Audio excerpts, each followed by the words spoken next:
Back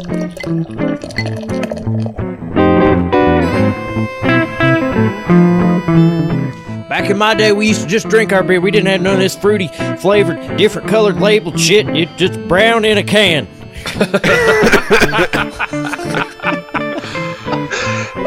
Perfect. Hello and welcome to the Game Brew Podcast, episode 18 on November 19th, 2017. That's right, that's what year it is. This is the bi-weekly podcast about beer, video games, and other shenanigans. I'm your host this week, Dan Rotz. I'm taking over for our usual host, Ian. So I stole the reins. I am here, though, with Ian. Hi. And Will. Yo. And Christopher. Hello-ifer. I see what you did there. All right. So this week on the Game Brew Podcast, we will be talking about the most frustrating enemies in video games that we've experienced. Hopefully you'll tell us some of the ones that you've experienced too. And also, in the latter half of our podcast, we're going to talk about why some games are long and some games are short. But first, it's time for a beer. Chris, what are we drinking tonight? We are drinking Blind Faith. Blind Faith from Magic Hat Brewery. Again, we're working on finishing up that pack that we bought. Mm-hmm. That me and you, Dan, bought. Yeah, that we bought. Yeah. Delicious IPA right here. It's 6.2% again from Magic Hat. Taking a little sip. Ooh. It's not as crisp as other IPAs. It's got a much broader flavor, I feel like. Yeah, it's weird. Like it's a much deep, like it says on the whenever they describe it, has a deep malt body. Mm-hmm. So it's really like, and that's why they make that label all like dark and kind of swirly. Yeah, I think because it has that like dark, hefty body to it. Swirly body. That's what I want my body to be described as, swirly. Oh my God, you see Dan? Oh man, I got a good cap. What's yours say? It says bare feet, not arms. B-E-A-R? B-A-R-E, so bare feet. Not arms. So it's like it's two things. It's cool. I like it. Yeah, it's cool. What about yours? Funny. I can dig. Mine says, the urge to create is always great. Oh. You could take that sexually or not. I mean, you could just be art, you know? I prefer to take it sexually. I don't know if the urge to make babies is always great. I don't think beer caps are not really meant to be like fortune cookies. You don't add in bed at the end of your cap, do you? Is Why that like not? A thing? I mean, I guess we can. Chris, add in bed to the end of your cap. Okay. Bare feet, not arms in bed. Okay. Yeah, that makes sense. You should not bring guns to bed. Unless you're James Bond. I mean, yeah, unless you're James Bond. Then it's okay. Yeah. The urge to create is always great in bed. I mean, that's the way I took it in the first place. So that's fine. just very sensical. Ian, what are you drinking? So I am actually drinking the Sam Items. Hi, it's me. You can tell it's me because I'm saying things wrong. It wouldn't be a podcast without Ian screwing something up. I would like to congratulate also Dan on saying the intro correctly for the first time. Well, he took his true. time. He went slowly through it, and he eased I'm also into an actor, so an actor. Yes. Yes. The arsonist had unleashed his feet. So what are you drinking, Ian? What are you drinking, Ian? I'm drinking. That's right. You have to keep me on track now. Fuck. I'm drinking the Sam Adams Rebel IPA. Oh, nice. Which is unexciting but acceptable. I feel like fine. if you can just imagine the most basic IPA, like it checks all the IPA boxes. It's a little hoppy. It's got some of the malty flavor. It's got a good color. And it's fine. There's like nothing outstanding about it. It's just an IPA in a glass. You know, I get that all the time whenever I go to Buffalo Wild Wings. Yeah.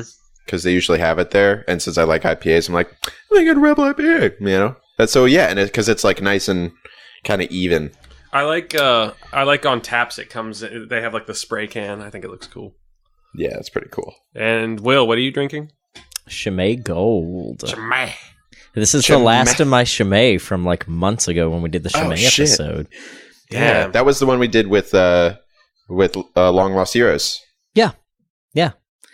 And I am drinking it because this is a classy Trappist European beer. I'm drinking it in A classic my native Trappist. chalice of choice of my people, a mason jar. It's a mason jar. Kind of a mason jar. It is a mason yes. So it's like he's a poor hipster, basically. Well, is what he I can't find my beer mug. I have one beer mug and I can't find it, so I chose How a do you mason only jar. have one beer mug? I have like 19 I beer live in a mugs. small efficiency apartment. I don't have room for So do I. mugs plural. Mugs plural. Will, you can have as many mugs as you want right on that pool table. I'm gonna mean mug you. Then you'll have another mug. Oh boy! All right, well that's great. So we're all drinking some IPAs, except for Will is a Trappist ale. But it's good. It's like getting colder, especially for Ian. He's on the East Coast, so he's like, oh god. Yeah, I'm Freezing. sure that's a big Yeah, weather shock. yeah. So hey, what are you guys playing this week? I obviously am traveling, so I brought the Switch with me because as you do on a family vacation. Yeah, Take a I mean Switch. that's kind of what it's for. To avoid your family. I also and had the play some foresight to bring the dock with me, so I hooked that up, and me and my parents and my brother and my wife were playing Overcooked Nice. Nice. and Lovers in a Dangerous Spacetime. Do you guys know this game? I Yeah. know I love of that it, but game. I have not played it. All right, so Lovers in Dangerous Spacetime is a couch co-op spaceship flying game. So it's 2D like asteroids, except instead of one person having assigned jobs, you're all little tiny characters inside of a big circular ship, and you have to run from room to man different turrets, or to steer the ship, or to look at the map. So there's a lot of coordination that has to go on, and it's very frantic and super silly. It's a great couch co-op game if you're looking into that kind of thing. Yeah, and it's only Does $15 Lauren on like the it? Switch, which is pretty cool. Yeah, Lauren will play that, and she'll play Overcooked. So that's Nice. where we're at with husband and wife gaming at this point. Husband Sweet. and wife gaming. Ooh, future Future episode. episode. Dan, I'll have what to are find you a and I wife. gonna do? I don't know. We'll have to find some wives. It's fine. They don't have to be our wives, I don't think. They could just be So, wives of other people. Just wives. Just wives in general. We'll be okay. Well, Will, what do you been playing, man? I actually, we had talked about free to play games and how much I hate them, and I decided I was gonna try one. I was gonna give it a fair shot, and I downloaded Lineage 2. What's it? Lineage 2 Revolution. Lineage 2, some word with an R, on my Pixel 2 XL. It's Facts. an MMO. It's Revolution. Revolution. Thank you, Lineage 2 Revolution. It's a MMO, a pretty standard fare MMO. So what you would expect, a little bit of grindiness here and there. You get a quest, go kill some stuff, go turn in the quest, get some gear, get a quest, rinse, repeat. It's interesting though. I'm still very much in the beginning. So I don't know if this is a tutorial mechanic or if the whole gameplay is set up to be this way, but you can control your character and move them around and select attacks. But the whole beginning section so far is you say, I want this quest, and you click the text bubble for the quest, and then auto questing takes over, and your dude runs around, uses spells and abilities or whatever your character is itself, and then goes. So you don't control anything. It's all automated. So you don't do anything in the game. He just kind of goes around and does a bunch of stuff. Yeah, and I don't like that. I'm trying to give it a fair shot, but I don't like that. And I really didn't like it because like 10 minutes in, because it trains this not paying attention mentality. And then all of a sudden it was like, okay, you need to go back to that dude at the forge where we showed you how to upgrade your armor, and you need to upgrade your gear or you're going to have some trouble here in the future. But you don't pay attention to the map. All you do is just punch the thing and let it keep going. So I don't know where the hell the forge is. So now I'm actually having to control my character and run around. And so I'm not impressed with the beginning introduction of mechanics to the thing. The graphics are great. The sound is good, except for the voice acting. The voice acting is very...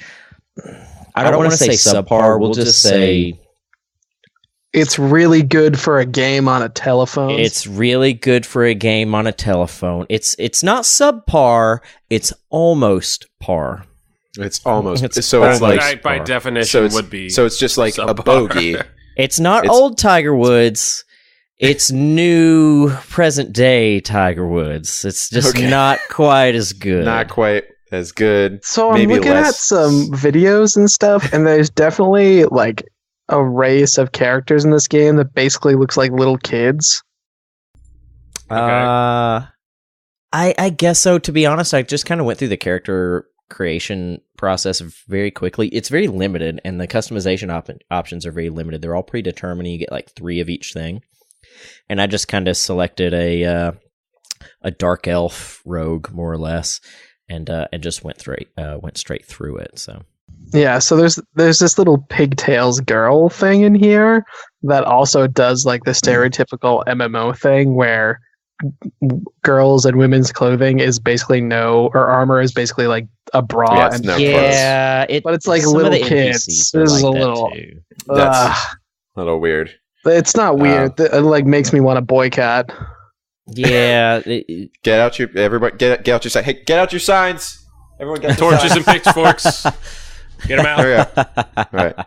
Okay. So now I'm giving it a fair shot, and I'm going to see what happens. So far, I'm not impressed, but an MMO has some breadth and depth to it, so I'm going to give it a fair shot and see how far I go. All right. Keeping it going. Sounds good. All right. Chris, what are you up to? So during the week, I was doing some Destiny stuff, like dailies and weeklies. Yeah. Did you do the raid yet? I have not. No. We need to get a raid together. I know. Yeah, we do. I was a little busy though this weekend. I'll get to that though. And then I was also doing some Total War Warhammer co-op campaign with my buddy Tyler. Ooh. Playing some dwarves because that's what I do, and that's how I do. Goes with the territory with the beard, I guess.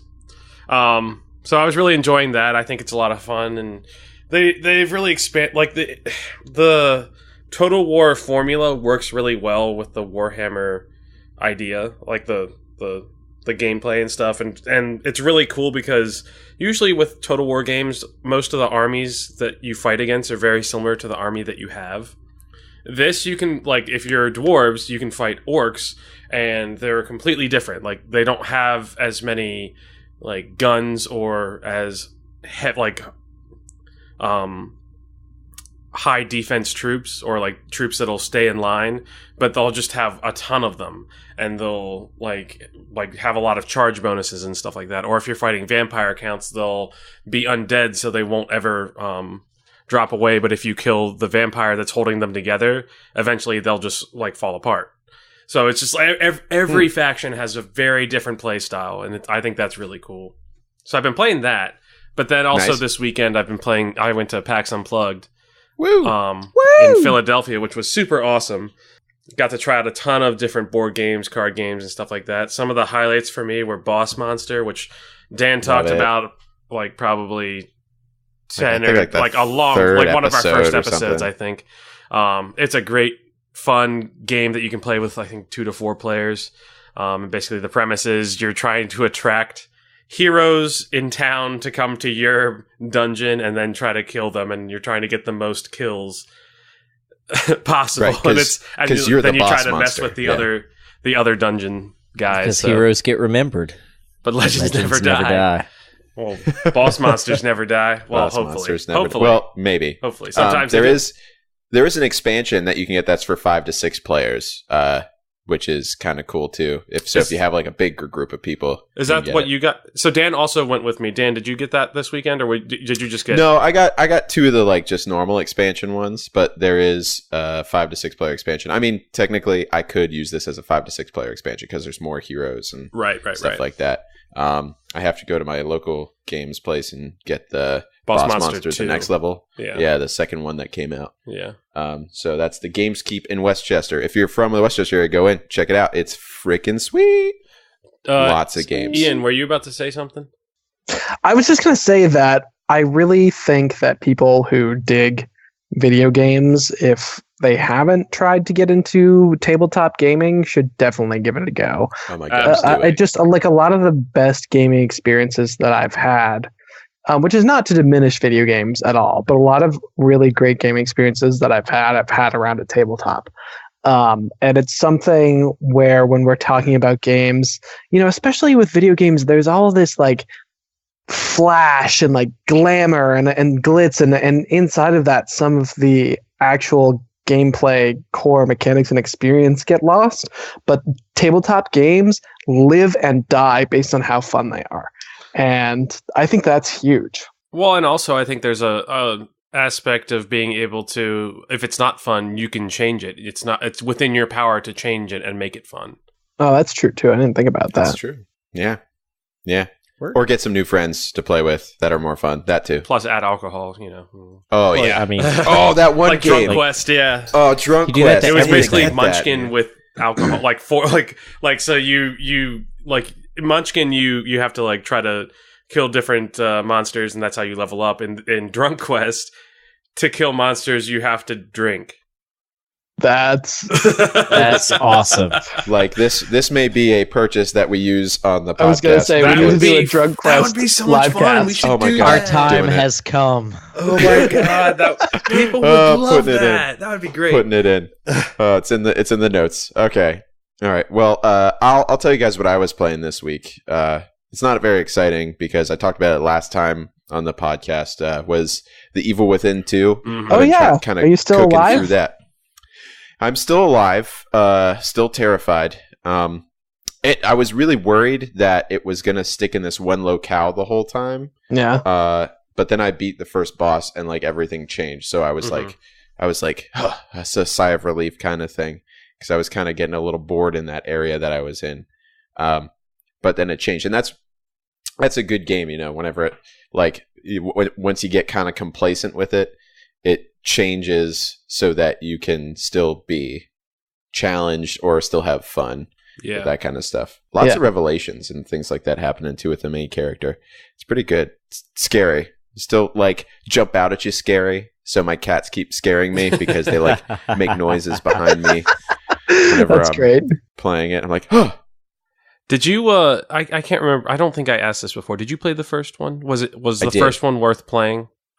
I heard mixed things about it. The first one was good. It was not groundbreaking, I don't think, but it was a good survival horror game.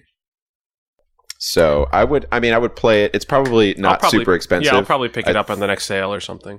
Yeah. One thing that you weren't really ready to talk about last week was that you weren't sure whether whether it was an improvement over the original. And the other thing you weren't sure about was whether you would recommend it to people who haven't played Evil Within the original. Could you fill us in on those things? Well, there are a lot of improvements. First off, like the gunplay is a little bit tighter in it. So and like the item crafting stuff is pretty good. The leveling system is a little streamlined. In the first one, it was kind of convoluted how to do all the things and gain levels and gain experience for stuff. This one kind of streamlines that, makes it a little bit easier. As well as the start menu for your items and things like that. Would I recommend it to people who haven't played the first one? No, because it calls back a lot to the first story. If you don't care about story at all, you could probably pick it up and be okay. But it calls a lot back to the first one. So recommend you play the first one first. I recommend you play the first one, or at least try the first one.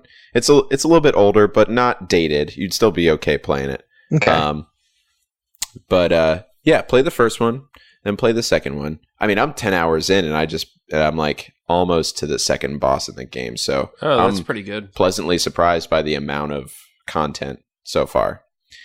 But the one thing that I found when I was playing it, so there's this one enemy in it who, whenever I was playing it, and this is going to lead us into our first topic too, where we talk about enemies that are like normal enemies, not bosses, not like boss monster, not like boss enemies like Ganon or Mother Brain, but like the enemies that you just see in a level that happen all the time that are really frustrating. And there's this thing that comes up as a boss monster in the beginning of it, and I'm like, oh no, it's a scary boss. It's this giant thing with a lot of heads that chases you around and like hits you, has a saw rotary blade for a hand, and is really big and scary. And there's a whole section where you have to beat it, and whenever I beat it, I was like, oh yeah, I beat a boss, that's great. And then later it comes up as like a normal enemy again, and there's like 2 of them. And I wasted like all of my ammo on it, so I had to go craft a bunch of stuff and find some new things. And it was really annoying. Like, I was super It PO'd. seems like I was just going to say, it seems like there is an inherent friction between survival horror games and crafting mechanics, because crafting mechanics inherently allow you to prepare for things, right?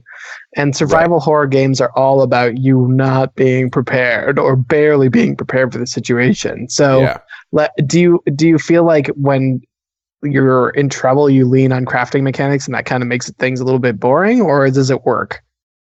No, it worked. Well, in this game, it works. In some games, I can understand where that wouldn't work. Yeah. But in this one, I mean, it works pretty well, where you have to find, because the components you need are pretty basic. It's like this much of one thing equals bullets. You know. I see. Yeah. Well, that's cool. But what are some? Yeah. So, but what are some? So, what are some other like enemy types that you guys find super frustrating? The goddamn bullets in Super Mario Brothers. Ooh, Bullet bringing bills? it back. Bullet Bill, really? Bullet Bill. Dude, I love Bullet Bill. He's I such a good. hate those things. He's such a good like Mario enemy, though. He's so cool. I love Bullet Bill. I mean, it's effective for gameplay, but oh my god, is it infuriating? You get a level and there's like 50 of those things coming from all different directions. It's just infuriating. Never have I been in more of a controller. Oh, he's singing the music for it. Never have I been in more of a controller throwing induced rage than I have with Bullet Bill. You haven't played enough Dark Souls, dude. I was thinking about this, and I kept going back to the Mario series because their enemies are so well crafted, they kind of stick in your head. Also, they're adorable. And well, this is the thing. I was like, okay, Mario series, which enemies do I really hate? And I'm thinking like everyone I came up with, I was like, yeah, but no, you can actually get by them by doing this. Or like, yeah, but no, actually this character turns out to be adorable. Like the Mario enemies, I kept trying to find a bad one. I just couldn't think of a bad one. Like really the most frustrating, annoying enemy in Mario is like our OG Mario Bowser, because he's boring. And it's just like he's a boss. hard for no reason. Yeah, exactly. So we can't talk about him. Well, So he can't talk about him. I feel like Mario nails this. I also find the just general Koopas really frustrating. Not that they're difficult, but you have to hit them just right to crush them. If you're off center just like an odd amount, you're toast. You're dead. Are you talking about Goombas or are you talking about Koopas? Goombas. I'm sorry. Goombas. Okay, I was going to say, that sounded like you were talking about Goombas, because Koopas, you got to jump are out like of the the shell turtles. and And then the away. shell. No. And then you get If killed you're by off shell. center just a little, it's so infuriating because they're so slow, but you die from those so often, and it's such a dumbass death. It's like missing a belt loop. It's just like a dumbass That's thing. like someone said that probably the most the NPC character with the most kills ever is probably that first Goomba in the first level of Mario. Oh, yeah. He's like racking them up. He's got a scoreboard. You get that run and go, and then it's like, oh, shit. His KD ratio is probably pretty good. It's pretty good. Yeah. See, I thought Mario enemies were great, but the one that I remembered today, and I'm going to appreciate the collective groan after I say this, was the fucking Murlocs in the original World of them. Warcraft. I love them. Murlocs. They were great. They were awful. They were entertaining. I loved them. No, they were not entertaining. They would just group up on you and then you would die. I hated it. But that leaning I love forward them. like windmill arm running. Yeah, I think they've since retconned them to be like cute and friendly. I'm like, oh, Murloc's like, no, you don't understand. It's like a teddy bear that murders you in your sleep. You have no idea. Those were terrifying. really frustrating. I don't want to think about that. Freddy's. Well, they just kept spawning. It's like the spawn rate on those kind of was the point. constant. Yeah, that a constant. There's a bunch of those enemies though. I just want to say one that's kind of like that because it's something that just keeps coming at you. Do you ever, in Castlevania, there's always those stupid frickin' Medusa heads? Yes, that was left and right. Too. Yeah, those are so goddamn annoying because I'm just trying to jump up the stupid clock tower, and I just have to go around the Medusa heads. This one freezes you in place. You fall down 3 levels. Got to go back up. God. Yeah, there's so many of them. So and the thing with that is that they feel so arbitrary. It's not like you can. It's not aside from memorizing the layout. There's nothing you can do about it. I'm pretty sure they randomly come out. Yeah, it's also random, so you can't really memorize the layout. Yeah. I took it a different way. For my first one, I was thinking about Pokemon. So Abra's super frustrating because they'll just teleport away. Every time. That's really all they know is teleport. That's so that you can. It's so annoying to catch them. Rattatas, Zubats, and Pidgeys. Just constantly getting all of them. Or like the Zubats when you go into Mount Moon. You just go into caves and there's you're just bombarded 900. by them. Well, so as a person who hasn't really played much Pokemon, like what's the deal with like Pidgey? So with Pidgey and Rattata, they're just if you go into almost any grass in the game, you're just going to be like constantly bombarded by them. Oh, so there's just a lot of them. Yes. Okay. You have to like comb through them to get to anything good. Basically worthless. Gotcha. So they're just fodder. Yes, they're fodder. Same with the Zubats when you go into a cave, like you're just bombarded by just Zubats, and they have this move called Supersonic, which makes you confused, and when you're confused, you can accidentally hurt yourself. Right. So that's super annoying. Quit hitting yourself. Do you guys, this is in the same vein as another thing that runs away. You guys remember cactuars? Oh, yeah. Yes. I asked my girlfriend about this, and she mentioned cactuars were super annoying. Yeah, cactuars in Final Fantasy VII, but especially in Final Fantasy VIII, were a super pain in the ass. I don't remember why. There was like something with cactuars in FF8 that you needed. It might have been some kind of spell. Do you remember? Because in Final Fantasy VIII, you had to pull the spells from the enemies. I think that might have been it. And cactuars had something important. I don't remember, but I just remember spending an ungodly amount of time trying to track down a cactuar and kill it. In Final Fantasy, there's another one, the Marlboro. The thing with all the eyes. Oh, yeah. I forgot about that thing. No, because it had like all those eyes and tentacle things. But what it would do is it would cast bad breath on you. It's like, oh, hey, what's your favorite status effect to have on you? All of them. All of them. That's terrible. So it's like you use all your antidotes and potions. That's like, oh, yeah, you just use all your antidotes and potions. Guess what? Bad breath. Yeah, that was kind of a cheap ass. It's not a game mechanic, but it's just a cheap ass thing to do. It's like, why do that other than just pure frustration? Well, so this is a thing. Like, the question is why do developers choose to frustrate players? And frustration is like actually a really important game mechanic because it allows developers to make you feel like you've earned something, like you've spent the time and then you have a thing because you've been frustrated because you want it and they don't give it to you, or they show it to you but they don't give it to you, and then once you get it you feel this sense of achievement and determination. The question is why certain enemies don't give you that feeling and are still just frustrating and not achievey. Also, I feel like developers use it as like creating stress. Like I feel like, especially in like the Mount Moon scenario, like with just bombarding you with Zubats, they want to give you relief when you get to Cerulean City. Like you want to feel like when you get out of that cave, you're like, oh my gosh, yes, I'm finally out of there. I don't have to see a Zubat for a while. Like it's, I feel like it gives you that relief. Well, but then it's like, so this topic was submitted to us by listener Sage, who I actually had a beer with on Wednesday, and he talked a little bit about this. in particular, and he was talking about the wraiths in God of War and how they have like all these different bladed arms. So it's just like, yeah, you can't really grab them or anything. So you just have to flail at them forever. And that happens a bunch. So it's like, it's an enemy type that appears a lot throughout the game. And it requires just a long time to defeat them, but it's like a normal enemy.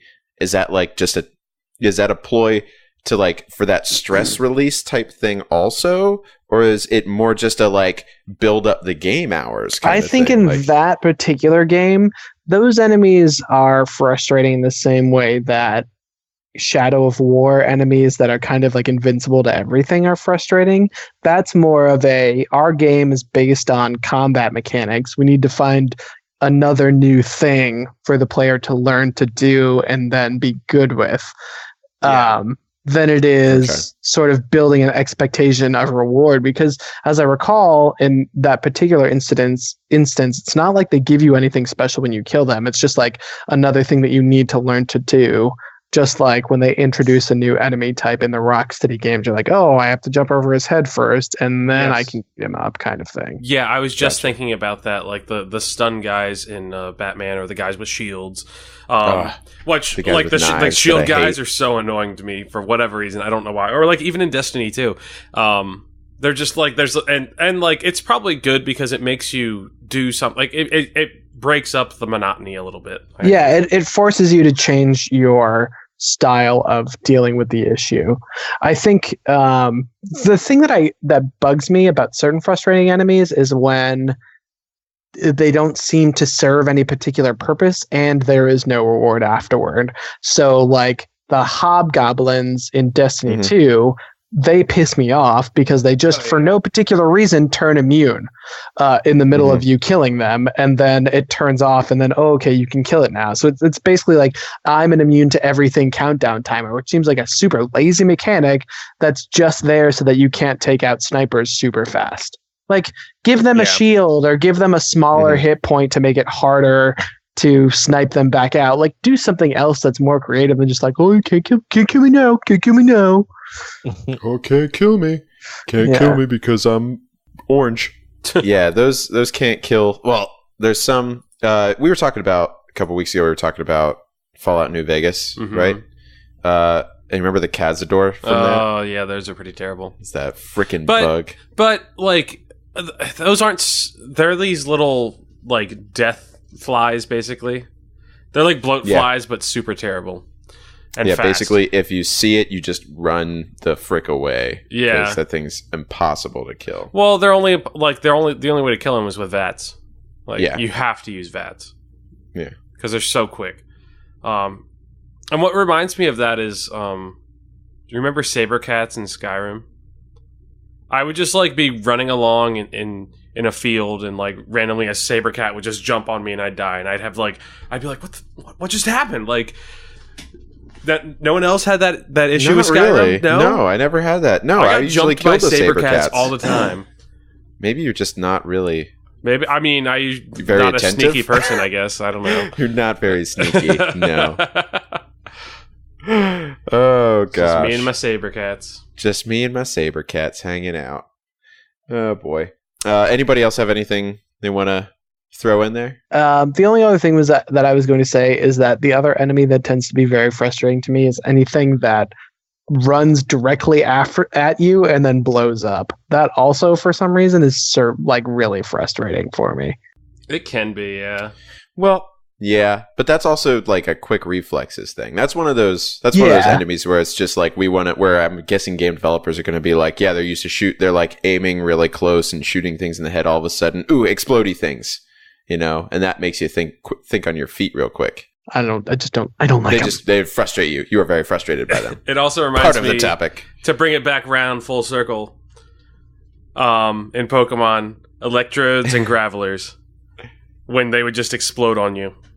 Oh yeah, they would do that. Yeah, I forgot about every that. time. Self-destruct. Like every time, like later in the game, every time you would see a Graveler or an Electrode, they would just self-destruct on you, and they would die, and you would just take damage, and that was it. Like, you get nothing. You get nothing. Nothing. You get nothing from that. You get nothing. No, just like whenever we were playing Port Royal. Port Royal at the at PAX Unplugged. Yeah, that was fun. Yeah, Yeah, that was fun.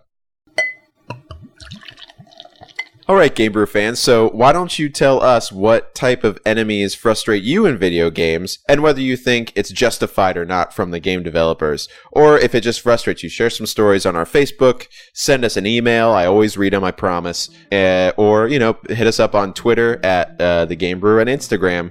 I post a lot of pictures from PAX Unplugged this weekend, so check it out. All right, so we're going to take a little break, and then we'll be right back to check in with our assorted beers that aren't Blind Faith and Blind Faith. All right, see you in a bit.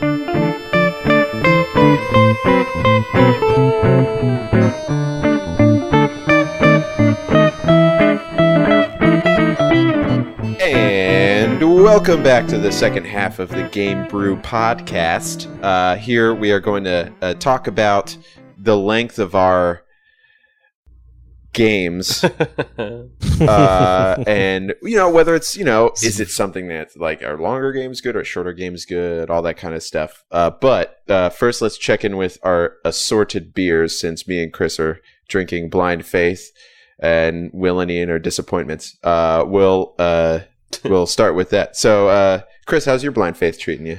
It's pretty good. How do you feel about it? I mean, it's good. This is one of the ones, like, this is what I think about whenever I think about Magic Hat IPAs, Yeah. Not, I mean, like, they're number 9, yeah, but like is number 9 an IPA? No, it's not. It's not quite like pale ale. It's not a quite pale ale, but it's weird. But it's like, this is the one that I just think about all the time whenever I think about a Magic Hat IPA. There's a whole bunch of other ones in the box that I have of stuff, but like, this is the one that's it's like the ultimate. I keep saying penultimate. I don't know why that's in my head, but like the ultimate Magic Hat IPA. The pulptimate. Penultimate IPA. is such a good word, though. Mm-hmm. Yeah, I mean, it's not my favorite IPA I've ever had in my life. It's very drinkable, but it's not like, I don't think I would go and be like, oh, I really want one of these. Yeah, you don't go out of your way to drink it. No. But if someone says, hey, you want a Blind Faith? You go, yeah. I wouldn't say no. I would not say no. I wouldn't say no. All right, what about hey, Will, how's the Shimon. It's good. I mean, it's the yellow label, the Chimay Gold, and it, I mean, tastes like gold. What's the difference between red, gold, and blue again? Patriotism. Are they the same? No, I don't think that's right. I honestly don't remember. I would have to go back and look that up.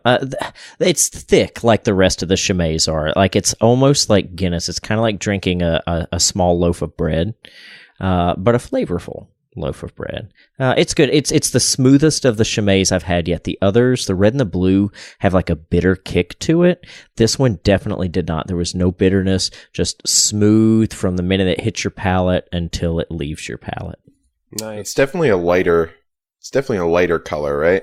No, it's still really dark, but yeah, I guess compared to the other Chimays, yes, it would be lighter than the others.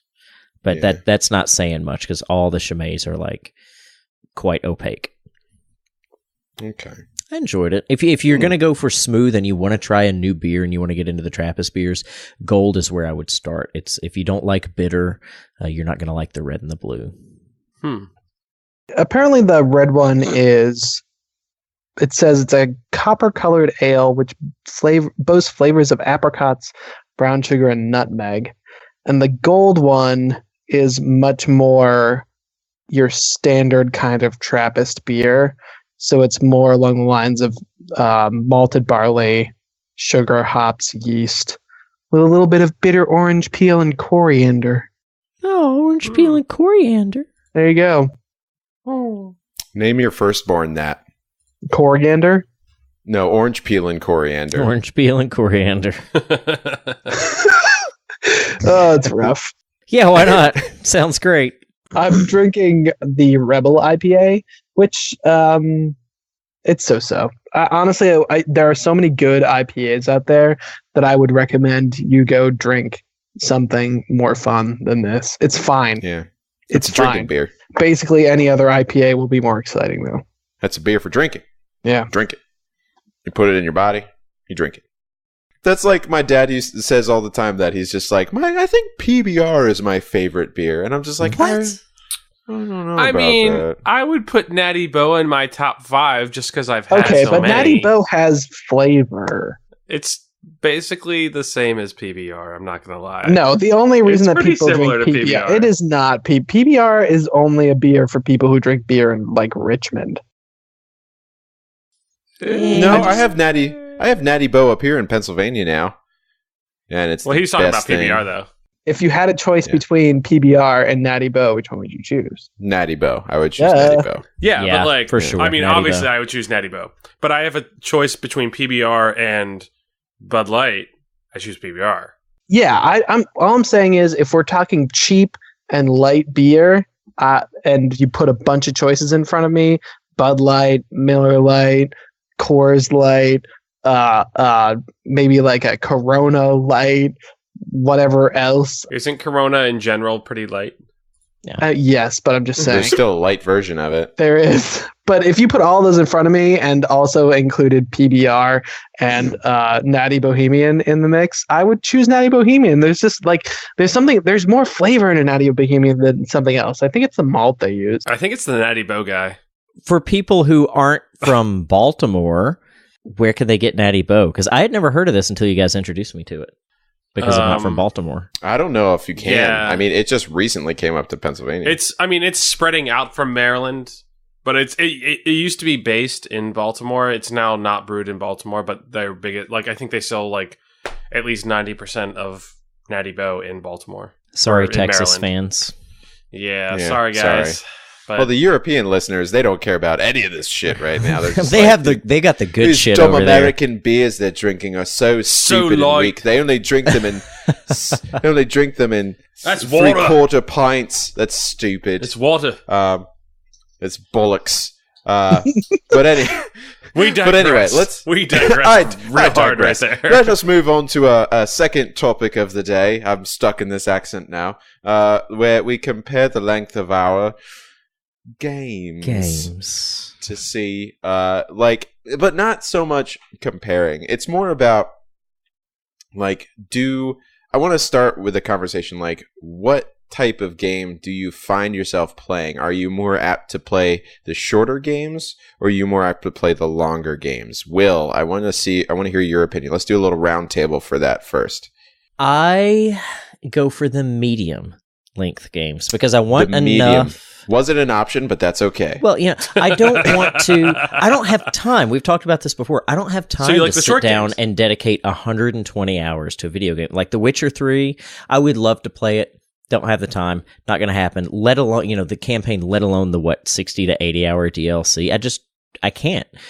So I tend to like games that I can play in short spurts and still complete within about a week to 2 weeks time. That's about my attention span for games these days. And I don't know if that's because I'm a grown up now, or if it's just a changing taste thing, or I don't know. But I like, I don't like them to be too short. I don't like them to be too long. I like them to be just right. All right. Hold off all the innuendos. What about Ian? What about you? Long or short? If I had to choose long games or short games, I would choose short games. So you're more of a putting guy. You pay $60 for a game generally, regardless of the length of that game. And so more of your quality happens in a shorter game because more attention is paid to each individual moment than a longer game where you're paying, sure, the same $60 price, but all of that content is spread out amongst a bunch of other filler, whether that's running from place to place where there's no actual gameplay going on, it's just like scenery slowly marching by, or repeating the same kind of quest over and over again. I just feel like you get more good content with a fully priced or reasonably priced shorter game. Yeah, Chris, it looks like you disagree. You were shaking your head a little bit on that. So I think it really depends on what I'm looking for. So for me, like, I love the grand sprawling epic when I have the time for it, and I love to dig into that and just absorb the atmosphere and really just get into that world. But other times, like, I might be, strapped for time and trying to find a compact story or an experience, and like that I can do on an afternoon on a Sunday or something like that. Mm-hmm. So I think for me, it really depends on what I'm looking for. That being said, I don't think that it's always about long versus short games. Like, I think it's more about the game being good for that amount of time. So, like, I would say that Portal is a great game. The first Portal. It's great because it does what it needs to do in a short period of time. It's not a long game. It's probably, I think to play through it, it's like only 3 or 4 hours. I'm at Steam right now. I've played Portal for 2 hours. I played Portal for 2 hours and I've beaten the game. And I thoroughly enjoyed. Oh, you're smart. I guess so. but like I thoroughly enjoyed my time with Portal, and enough to make me buy Portal 2. And it was great for that amount of time. Now, if something like The Witcher was only 2 hours, that would be not great for that amount of time. But there's, like, The Witcher 3 has a great way of delivering content to you when you need it. It's like, so like you can experience the world, but you can also get kind of that story stuff too.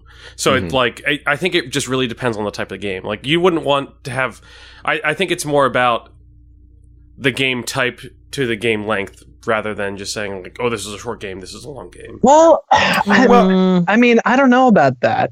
I feel like some games they feel chained to needing to be a certain length. Like, a lot of Japanese RPGs are super long, and I love a good RPG with a great story. But I don't have time to do all that grinding, and that's an example to me where there's an expectation on this genre of length, and so they feel like they have to, pump in all this filler that's basically just wasting your time.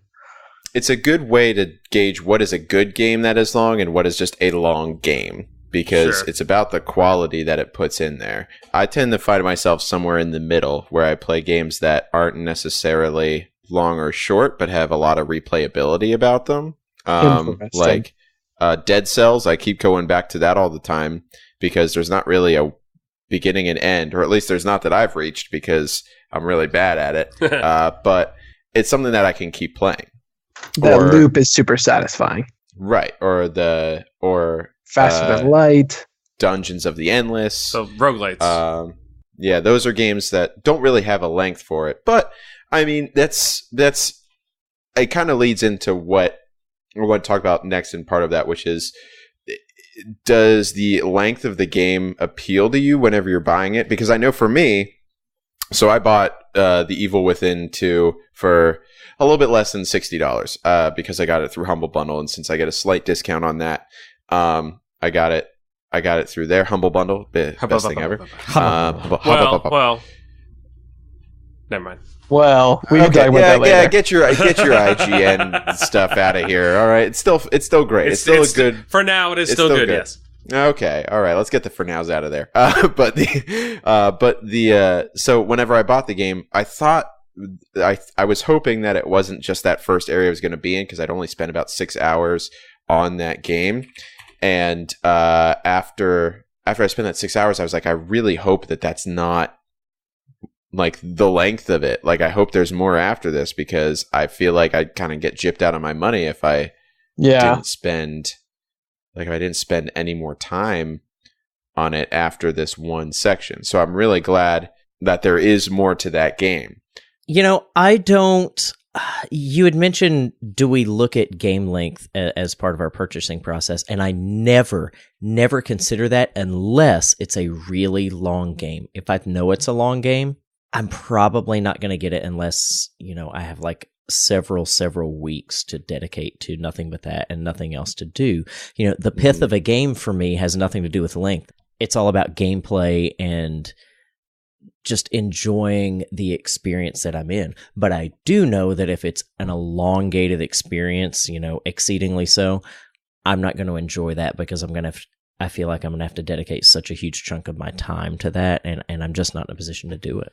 I also think there's two things. Number one, there's a lot to a game that allows you to make progress no matter how long you decide to play it, and that is something that I really value. So being able to and this is something that the Switch and a lot of games on the Switch, Super Mario Odyssey, Zelda, do a really great job of, is those are both pretty big games, especially the new Zelda title. But even though they're really long, I can drop in and play for 15 minutes while I'm waiting for, my whatever car to get fixed. I don't take my car to the auto shop. Well, I don't really drive your car fixed? But I'm trying to think I fixed my car, but I'm trying to think of it. Oh, Ian's got real world skills. Look at this guy. Well, you're sitting around doing whatever. You can pop that thing out and play a little bit, and you can still feel like you get a reward for it. So I think that's huge from a development standpoint, making me feel like I can make progress even if I can only sink 15 minutes, half an hour into a game. And you see a lot of big titles doing that. Destiny 2 is a great example. You can make significant progress on a daily quest or even a weekly quest in some cases in Destiny 2 in like half an hour. And the original Destiny was a game that once you got to the end game, you didn't get gear unless you were running the raid that's true all the time.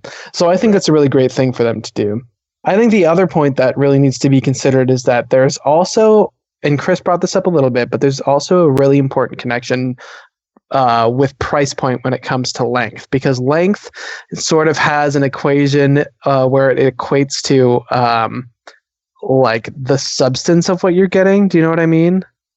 Like you feel like you paid for a certain amount of XYZ. Of an experience. Yeah, exactly. And if you're paying $60 for a game that ends up being 6 hours long and has some garbage multiplayer, you're going to feel like you got gypped out of experience. But if you pay, $20, $15 for a 6 hour long walking simulator that has a really great story, I feel great about that. So I don't know what that magic number is, but and that's one of the big hot button games that this was kind of brought up with was The Order 1886, which was a great looking game on the PS4, and it was kind of almost a demo of what the PS4 could do in the same way that Rise, Son of Rome was for the Xbox. Yeah. Which I played Rise, and I enjoyed my time with it. I probably put like maybe 10 hours into it, but I enjoyed it. And about 20 minutes. But I could totally see people being mad about spending $60 for that, whereas I'm considering picking up 1886 at this point because it's probably like in the $5 bin, and I'll probably enjoy it for $5. And that's the whole price to time ratio, I think. People also got super steamed about Firewatch being as short as it was. Yeah. But Firewatch was so incredibly voice acted, and every moment of that felt like discovery and felt like you were doing something. I did not mind the price. You didn't like you enjoyed the final act of it? It felt rushed. It felt like they ran out of time in development for sure. Yes. But even with that uninspiring ending, the characters were in it enough that I was left feeling like I wanted more, but that I was happy with the experience and the price I paid. And I paid full price at the launch. So yeah, there's a super relevant example of this right now, and that's Battlefront 2. You had mentioned paying premium dollar and not getting your money's worth. And correct me if I'm wrong, I think the main story of that is the campaign's 7-8 hours long. Not very long. And then you've got the multiplayer, which is apparently not very good. So despite the fact that the game continues on indefinitely with that, is that worth that money? And For me, I'm going to say no for that. There's not enough, like there's infinite length, but there's not enough depth to go with that. You can't just have length. You have to have girth to go with that. Innuendos. But no, I think, Will, I agree with you on that, because the big uproar about Battlefront 2 is that they had all of these pay to win things, and that like it takes an insanely long amount of time to unlock everything if you didn't spend any money on it.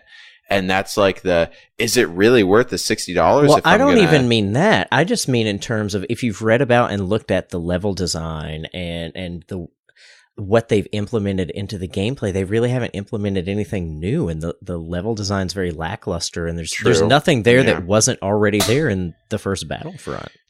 Yeah, that's kind of the pervasive idea with sequels, though, is that whenever there's a sequel of a game that comes out, is it really something that's worth that extra money, or could I have played the original one like for longer and kept doing stuff? I kind of want to move on to another little idea that I had put in the notes here. There's a lot of things that people do with older games or games that they have purchased in the past to kind of extend the life of them, which I think are pretty neat, which is like, people who do speed running of games, or people who play Zelda and try to beat it with 3 hearts, or like do, playthroughs of games where it's like, oh, I don't pick up any of these things. I think one of my favorite ones is the Super Mario 64, where you do the Demon Red Coin. I was watching Game Grumps play this, where it's like you have to get all of the red coins in the level while being chased by a extra life thing, because in Super Mario 64, there are some extra lives that you get that kind of float around and follow you to get to you whenever you find where they are. So what you do is you find it, and then you run away from it and try and find the 8 red coins in the level to do it. And it's super frustrating. If you haven't seen, go to Game Grumps, check it out. It's hilarious. 1, because I love Game Grumps and I'm immature, and 2, because it's just the most frustrating thing, but it's a way to add content that wasn't inherently with the game to make that game longer. Yeah, I think games that do a lot of that are usually games that are mechanics-based games, so Minecraft, or some large open world like Grand Theft Auto 5, where you have a bunch of different interacting tools and you can kind of make your own mini games inside the games. But I don't think that really has anything to do with length, because when we're talking about length, we're talking about how much content the developers have put into that game, except for perhaps in the case of super focused games on mechanics like Minecraft, because Minecraft is really all about what you want to do with it. You know what I mean? It's a sandbox. I disagree. I think that anytime you're playing a game, it's extending the life of the game. Because you're either playing the game or you're not. So like you're putting hours into it, regardless and like you're honing skills within that game, regardless of whether you're doing it as the developers intended or not. Well, sure, but when you go onto howlongtobeat.com and you type in Minecraft, they're not asking how long it took for you to beat the Ender Dragon. You know what I mean? But that's not a game. That's not a game that you're like, how long do you beat Minecraft? That's not a game that you're going to beat. That's like saying how long to beat WoW. Sure, but yeah. So what I'm saying is that there are games with specific endings, like Super Mario 64, and when you think about the length of that game, it's a certain number of hours. Sure, but you could go back and wander around if you wanted. Okay, so you're talking about, but that's looking at games as if it is, I'm looking at the time to start and to beat, and that's the only stipulation I have for purchasing this game. Okay, I have a question, Ian. How do you feel about New Game Plus? How is that different?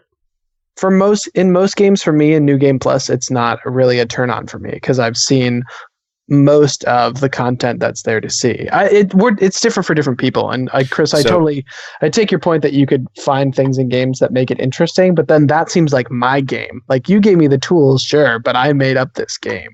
Okay, so that's thinking about it in the very literal sense, which is where It's like the game developer says, here's the beginning, here's the end. Is it worth the $60 I'm going to pay for it to be a game? I think that's going to be something that we all struggle with, in the future, especially just because there is a lot of content with DLC and all these things where it's like, am I going to buy a game because of the things that might eventually come out for it? And that could be something that we have to deal with in the future. It's something we're dealing with now, but it's something that we'll have to deal with in the future, and it's pretty good. So, all right. Any final thoughts on game length? Anybody have any enlightening statements? It's not the size of the game that matters. It's what the developers do. It's how they use it. It's how they use it. It's not the size of the boat, it's the motion of the ocean. Talking about games, not boats. No, I'm not. I'm good. I'm good. Thank you. Good? I'm good. Are you sure? Good. It's good. Yeah, I'm gonna leave that one alone. So, hey, Game Brew fans, hi. How are you? Hi. It's nice to meet you. It's nice to see you. Nice to listen to you. If you have any ideas about whether short games are long, good games are long, medium games are long, because there's medium games according to Will, then let us know. Send us an email. Hit us up on Facebook. Go to Twitter or Instagram at The Game Brew. Hit us up, and we are more than happy to answer you. Our email address is thegamebrew@gmail.com, and we are super happy to hear and read all the things that you send to us. So just to close us out, we have a little new thing that we've been brewing this week. We've been brewing it. And I believe it's called Hot Takes. Ian's gonna give us some hot takes. So hot. Cue the sizzly noises. Yeah. Hot Takes is a segment where I'm going to read a snippet of news to each of our contributors and then ask them essentially what their feedback is on that, or what their hot take response is. So it sort of puts them in the hot seat, sort of puts the news in the hot seat, and let's give it a go. Chris, you are up first. Sweet. While responding to concerns about the online multiplayer component of their upcoming game, Cyberpunk 2077, CD Projekt Red took the time to throw some shade in a certain large publisher's direction, saying, quote, "Worry not. When thinking about CP 2077, think nothing less than The Witcher 3, a huge single-player, open-world, story-driven RPG. No hidden catch, you get what you pay for. No bullshit, just honest gaming like with The Wild Hunt. We'll leave the greed to others." Oh. I actually just read that tweet right before we started this podcast, so that's kind of cool. CDPR has become kind of the darling of especially the PC gaming community. So I hope that's true. I know that there was some stuff about their studio kind of cracking the whip, especially at the end of the Wild Hunt. But so far they've all the games that they have done have been very quality. So I'm hoping that what they're saying here is going to be true, and I'm really excited for Cyberpunk 2077. So it looks awesome. Yeah. All right, Dan. Yeah. So I don't know if you've heard, but Star Wars Battlefront 2 released this week. Oh, wait, seriously? Oh, I had no idea. And just prior to the release, they decided to turn off the purchasable microtransactions at the beginning, or that you can buy. And EA has told their investors that turning off those microtransactions won't affect Battlefront 2's bottom line. How do you feel about that?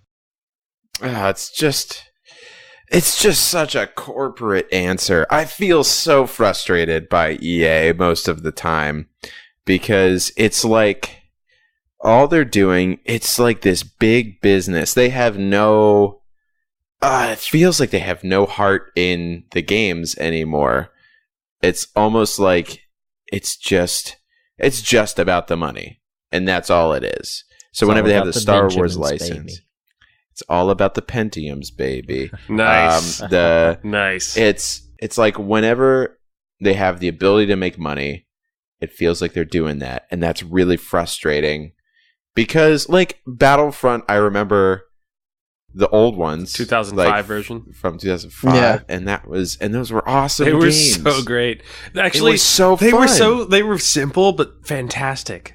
They were, and now it's just like this. It's bastardized into this like money hungry. You got to pay for all this stuff, even if they turn off microtransactions.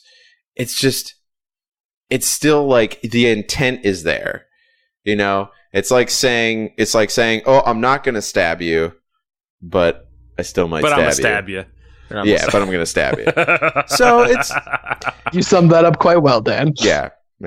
So, Will, Skyrim got its 5th and its 6th distinct release on November 17th, which means the game was released, and this is not including each individual release for each individual platform. So that's the original release, that's the Skyrim Limited Edition, which was the original plus DLC, Skyrim Anthology, which was also released with a couple of other Bethesda Elder Scrolls games, Skyrim SE, which is the remaster, so like better graphics for the console people, and then Switch, and then VR. How does this make you feel? I mean, I really love pancakes. You know, I go to IHOP a lot for pancakes, but sometimes I go to Perkins for pancakes. You know, every once in a while, I'll go to Golden Corral and check out what their pancakes are like. If I'm feeling a little lazy, great, but sometimes if I'm not feeling like spending a bunch of money, pancakes. You know, I'll put pancakes on my shopping list, you know, and sometimes I'll get frozen pancakes. Do you ever get pancakes at Waffle House? Yeah, or I'll go to Waffle House. Sometimes I'll make my own pancakes. So I guess what I'm getting at here is if you really like something, you should have a lot of that something. I love that analogy. That's the best analogy I've ever heard on the game. I'm gonna say that is a Mr. Steez analogy. Gold star. Hashtag Mr. Steez analogies. By the way, Mr. Steez was our tuba teacher. We all went to school together and played tuba together, and he was our tuba teacher in college. And he made the best analogies. That was Mr. Steez analogy. For those that are uninitiated. Really cool. I was trained. If you meet us, we're super cool. I do want to add that to the to the thing. All right. Okay. I think we're all tapped out. Nice. Speaking of tap, for this episode tapper. there. So, hey, thanks everybody for tuning in. If you want to get in contact with us, please do. You send us an email at thegamebrew@gmail.com. That's thegamebrew. Those 3 words, squeeze them together at gmail.com. Pretty easy. Go to our Facebook page for The Game Brew on Facebook. Or talk to Chris. Matt is the Twitter master, so talk to Chris on Twitter. Tweet at The me. Game Brew. I'm the Instagram master, so if you want to hit us up on Instagram, do that at The Game Brew also. Will's in charge of the Facebook, so if you want to harass him or even like fawn at his glorious Tennessee, Bristol, Virginia, whatever he lives accent. I'm the Facebook gatekeeper. Are you the key master? I am the key master. whatever you want to say. So get in touch with him. If you want to get in touch with Ian, you can't. He's too busy. Let me give you my personal cell. It's just kidding. So 867-5309. That person who has that number is so mad, like just so mad. All right. Well, hey, thanks for tuning in. Keep on gaming, keep on brewing, and we'll see you guys on the next episode. All right. Say goodbye, everybody. Goodbye, everybody. Bye. And cue the outro music. Woo. We did it. All right.